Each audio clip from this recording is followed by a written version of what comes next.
Nuwun para miyarsa, ngaturaken pambagyo kawilujengan.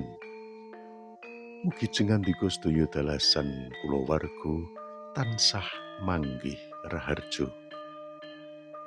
Sugeng pepanggihan malih kaliyan kula slamet prasaja wonten ing acara waosan cariyos cekak.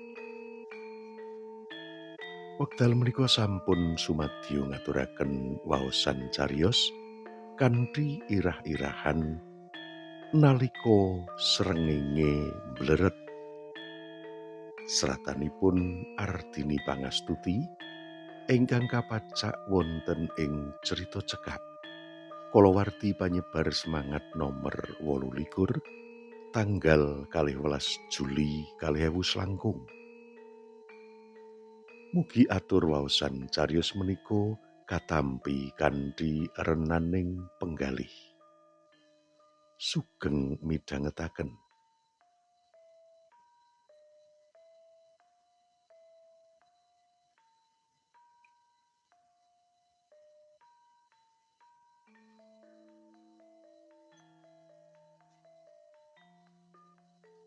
Lagi nengah-nengahi asah-asah, lamat-lamat aku keprungu swara musik saka kamar kerjane Mas Diman bojoku. Lagu lawas duweke Koes Plus. Jo padha nelongso jamane jaman rekoso, urip pancen angel, kudune ra usah ngumel, ati kudu seneng. Syair lagu kuwi rasane pas karo swasana wektu iki. Urip sing sarwa rekoso, apa-apa sarwa angel, luru sandang pangan angel, golek duit angel, urip rasane kaya mung urip-uripan. Wis ngono kathik isih ketambahan gas melon sing dadi kebutuhan dasar rakyat cilik kaya aku iki uga angel golek-golekane. Arep duwe duit barang durung karuan yen ana. Lah apa to kanca pengen urip mulya, ra gelem rekoso budidaya. Swara tembang kuwi isih terus ngureki kupingku. Kathik diiringi swara kothekan meja. Sapa maneh yen dudu polahe bojoku. Dadakan atiku dadi panas. Aku rumangsa disemoni dening priya sing tak tresnani kuwi. Sebab esuk mau aku ngomel-ngomel. Ngomel dhewe alias ngedumel. Arep ngomeli dheweke ora tega. Sak temene ora mengkono. Aku mung wegah padu. Yen aku ngomeli dheweke mesti dheweke ora trima. Pungkasane mengko ya mung padu. Mula aku trima grenengan dhewe. Ngomeli kahanan sing dadi jalaran urip dadi susah. Lah priye? Saben rumah tangga sasate kabeh wis kadung gumantung marang gas. Ujug-ujug gas ngilang saka pasaran. Minangka ibu rumah tangga apa ora puyeng? Swara kothekan tangane bojoku ing meja isih keprungu senajan musik wis leren. Atiku kemeropok, saya panas. Kene dheweke bisa seneng-seneng sauntara aku komet mikir kebutuhan pawon, mikir gas sing kari nipis, mikir bayar listrik, mikir bayar kuliahe bocah-bocah, nganti sirahku rasane kaya arep pecah. Olehku asah-asah setengahe rada dak benthik-benthikake, nuwuhake swara klonthengan sing ora kalah seru karo swara kothekane bojoku. Ben dheweke ngerti yen aku lagi mangkel.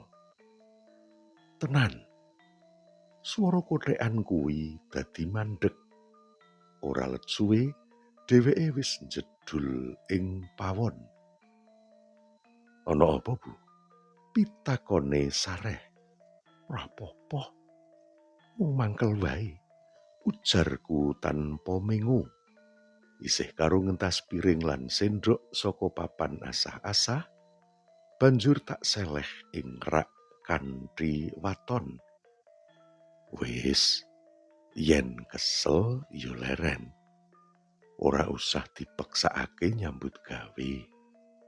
Mengko ben ditandangi anake yen wis bali kuliah. Ujare sareh karo nyedhaki aku. Tanganku banjur dikanthi mlebu ngomah. Aku ora nulak. Sak temene kuwi uga ana alesane. Mumpung ana kesempatan, aku pengen nyuntak unek-unek marang bojoku sing super sabar lan condong ora peduli kuwi. Wis, saiki kandha. Ngopo kok kowe uring-uringan? Ujare sakwise aku wong loro lungguh jejer ing sofa ruang tamu. Mangkel. Aku ngerti yen kowe mangkel. Nanging mangkel kuwi rak ya ana sing dadi jalarane. Mangkel karo kahanan. Kahanan pancen lagi kaya ngene. Kahanan negara sing surem kaya ngene iki uga dialami dening negara-negara liya. Kabeh minangka dampak saka ekonomi global. Pasca COVID-19, negara sing ekonomine sehat kena diitung nganggo driji. Ditambah kemajuan teknologi sing kebat kliwat kuwi uga nggawa dampak tumrap penguripan.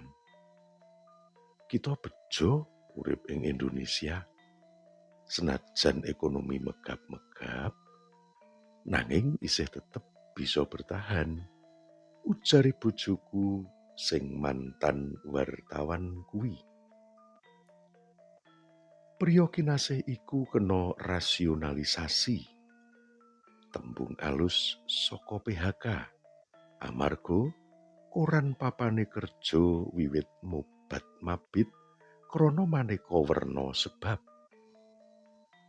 Salah sijine kaya sing dikandhakake dheweke mau. Aku ngerti, ning jenengan sing marakake aku dadi baper. Aku lagi sedih krana maneka bab sing nggubet. Lah kok jenengan bisa-bisane kothekan. Sajak ora duwe beban, ujarku tok leh. Buka WA saka grup pensiunan, kok ana kiriman lagune Koes Plus sing cocok karo kahanan wektu iki. Aku seneng. Kaya-kaya nemu hiburan kanggo nglalekake ruwete pikiran. Muni ngono kuwi bojoku karo mesem sajak bahagia. Aku sebel nyawang eseme sing tanpa sanggan kuwi. Bisa-bisane dheweke nuduhke rasa bahagiane kamangka aku lagi sedih setengah mati. Kahanan pancen lagi kaya ngene. Zaman susah, zaman rekoso, Rasah nelongso kaya tembange Kus Plus. Kita ora ijen. Akeh wong-wong sing padha ngalami kaya awake dhewe. Mula dilakoni wae sing sabar. Ujare bojoku kalem. Sabar, sabar. Panjenengan ora ngrasakake kaya apa rasane dadi ibu rumah tangga kanthi kahanan sing sarwa cumpen kaya iki. Mumet, Mas, mumet. Rasane aku kaya-kaya ora sanggup ngadepi kahanan iki. Dagangan seret, setoran saka Bumarno saya suwe saya suda, ora nyukupi target. Jarine wong-wong sing padha utang akeh sing nunggak cicilan. Ujarku nyuntak unek-unek. Bumarno mujudake wong sing tak percaya ngubengake daganganku. Saplok bojoku leren kerja, ekonomi keluarga praktis mung nggantungake saka pepayon dagangan. Aku dodolan batik cilik-cilikan, saka spray, kathok kolor, nganti tekan daster. Aku bisa kulaan murah, mergo njupuk saka pusate. Kuwi wae aku njupuke ora kudu kontan, mergo isih kanca dhewe. Dadi dedagangan model kekancan. Mbok menawa dheweke ya mung sakderma nulungi aku mergo ngerti yen saiki bojoku setengah pengangguran. Mung setengah, ora nganggur sak wutuhe sakwise leren saka wartawan. Saiki bojoku dadi konten kreator lan kala-kala uga isih nampa pesenan tulisan. Nanging pakaryan minangka konten kreator durung bisa ngasilake. Isih lagi ngerintis. Lamunanku sing dawa mau banjur dipunggel dening swarane bojoku. Bu, aku ngerti apa sing kok rasakake. Minangka kepala keluarga, aku uga rumangsa sedih nyawang kowe kaya ngono kuwi. Apa rumangsamu aku ora tertekan? Aku tertekan, Bu. Minangka kepala keluarga, aku rumangsa ora bisa nyembadani. Nanging urip kudu terus mlaku nganti tekan pentoging wektu sing wis digarisake. Mula gelem ora gelem kabeh kudu tak ulu. Saksuwene iki aku luwih akeh meneng, ora mergo aku ora peduli. Nanging aku lagi mbudidaya ngulir budi priye carane bisa ucul saka reribet kang lagi ngubet babagan ekonomi sing gawe komet. Senajan mengkono, Mas Diman unjal napas dawa nyawang aku kanthi mripat sing aneh. Kaya-kaya kebak ulegan maneka rasa.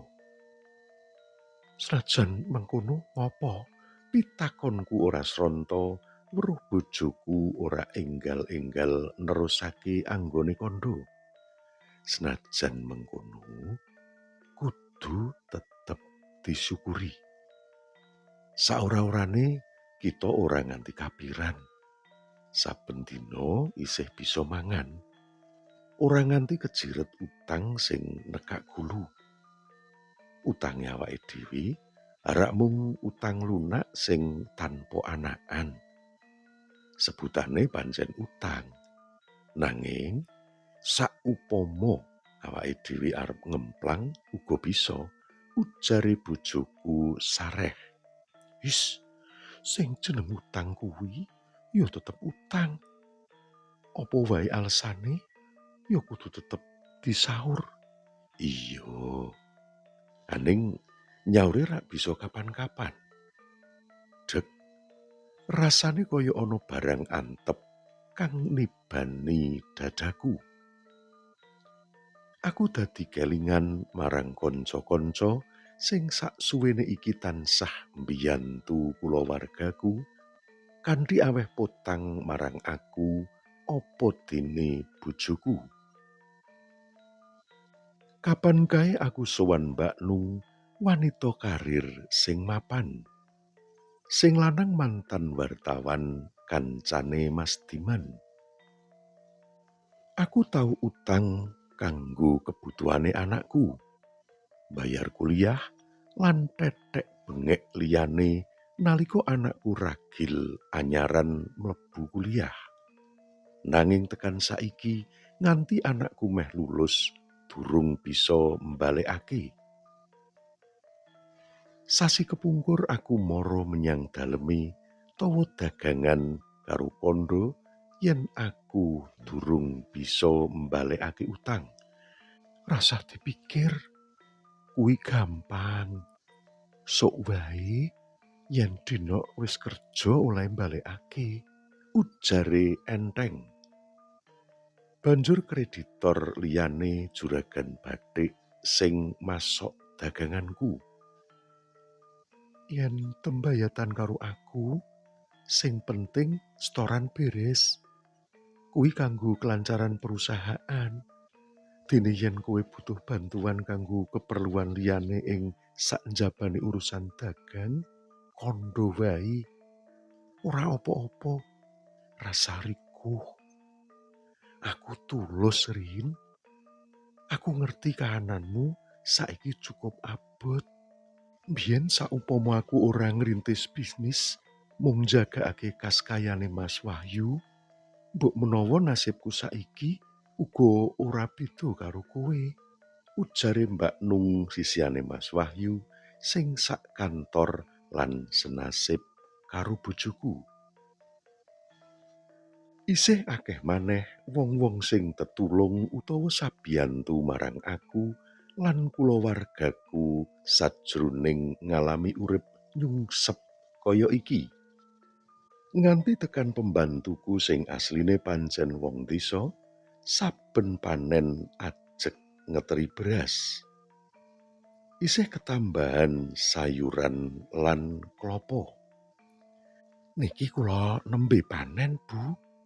Ajeg kaya mangkono iku kandhane Yusitum tilas pembantuku, saben-saben teka ing omahku karo nggawa beras sak bagor ditambah tas kresek gedhe isi sayuran lan klopo.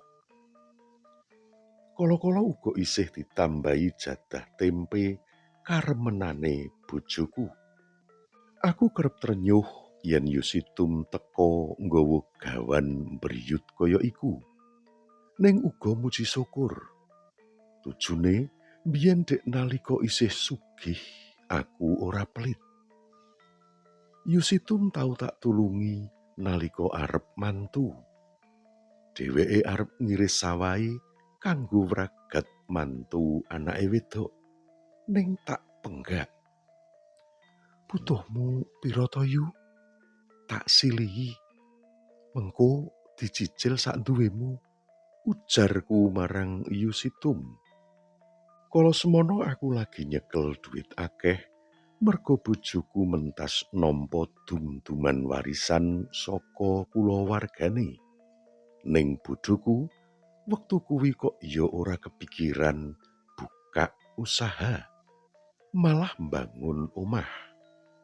Anak ragil pengin duwe kamar ing dhuwur. Bangunan lagi wae rampung, banjur keterak pagebluk COVID-19. Ana pembatasan sosial. Mas Diman kerja saka ngomah. Ing mangsa pandemi kuwi Yusitum pamit bali desa, pengin mbantu bojone nggarap sawah. Aku ora menggak, mergo kahanan ekonomi uga wiwit kurang sehat. Kelingan kabeh kuwi, guluku rasane dadi ngondhok-ondhok. Lohku ambrol ora bisa tak bendung. Loh, kok malah nangis? Maaf yen wektu iki aku ora bisa nyembadani ekonomi keluarga. Aku rumangsa salah, nanging ya kepriye maneh. Kahanan lagi angel, ekonomi seret. Nanging kowe kudu percaya menawa Gusti ora sare. Tetep ana pangarep-arep. Ibarate senajan srengenge mbleret, tetep ana lintang-lintang kang bisa dadi colop. Iki aku uga lagi ngerintis usaha bareng kanca-kanca. Ujare Mas Diman Dawa. Aku nangis ora mergo kuwi, nanging iki perkara liya. Aku ngrumangsani kemurahane Gusti sing tanpa upama. Nanging aku kurang nyukuri, isih sok grundelan, isih asring ngomel, isih kerep sambat. Rasane aku dadi isin yen ngelingi kaya apa murahe sing gawe urip marang awake dhewe. Lohku saya deres kelingan kabeh kuwi. Yen kowe bisa ngrumangsani kuwi apik. Kita ora ngijeni ngalami urip rekoso kaya iki. Akeh kancane. Jan-jane kabeh iki gara-gara gas melon. Pikiranku dadi ngombro-ombro. Gas nipis, golek ora ana. Aku judeg. Sesuk arep masak nganggo apa? Kamangka yen tuku matengan larang. Gek rasane durung karuan yen cocok. Bojoku malah mesem krungu kandhaku. Kita bali marang selera awal. Maksude nganggo kayu utawa areng. Mengko pawone reget. Mburi ra isih ana ruang terbuka to, Bu? Masake ing kono ben pawone ora reget. Ing sakiwa tengen ra akeh kayu-kayu tilas bangunan sing dibuang. Kene yo ra dimanfaatake. Rasah gengsi. Ing kahanan kepepet, apa wae bisa dilakoni kanggo bertahan urip. Sing penting ora gawe kapitunane liyan. Bayangake gegenen nganggo kayu, aku kelingan dik jaman melu kegiatan pramuka. Kemah ing pinggir alas, masak nganggo kayu, pawonane saka watu sing ditumpuk-tumpuk. Aku paling seneng lungguh ing ngarep pawonan. Nyawang urupe geni kaya iku rasane asik. Pikiran bisa los tekan ngendi-ngendi.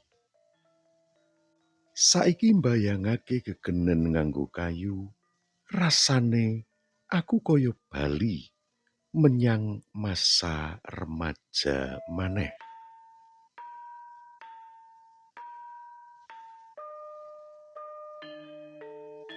Mekaten menggah pungkasaning cariyos kanthi irah-irahan nalika srengenge mbleret.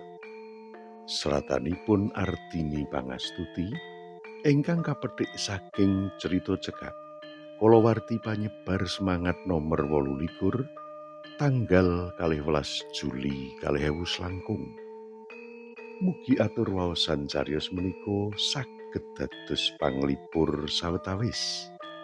Kula nyuwun gunging samudra pangaksama awit sedaya kekirangan dalah kalepatan anggen kula ngaturaken waosan cariyos menika. Ing wasana kula nyuwun pamit ngantos pinanggih malih wonten ing waosan cariyos sanesipun. Mugi rahayu ingkang tansah pinanggih. Nuwun, nuwun, matur nuwun.